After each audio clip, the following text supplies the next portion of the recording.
উপোস করলেই যদি ভগবান খুশি হতো, তাহলে বোধহয় রাস্তার ভিখারিরাই সবচাইতে বেশি ভাগ্যবান হতো।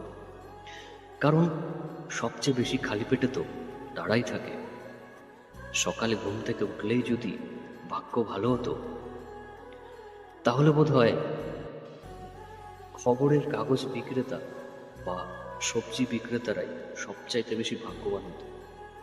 কি সত্যি বলছি তো? অন্যের কথায় কান্না দিয়ে এটা করলে তোমার ভাগ্য পরিবর্তন হবে, ওটা করলে তোমার ভাগ্য পরিবর্তন হবে, এমন নয়। ভাগ্য কখনো পাল্টায় না। ভগবান আপনার ভাগ্যে যা লিখেছে সেটাই হবে।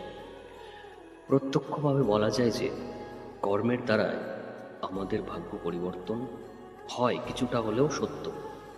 আর পরোক্ষভাবে তুমি কি কাজ করছো বা তুমি কোন কর্ম করছো, সেটাও কিন্তু তোমার কর্মে লেখা রয়েছে। ভাগ্যে যা আছে তাই হবে, শুধু একটু ওই উপরওয়ালা যে বসে আছে তার উপরে একটু বিশ্বাস রাখো।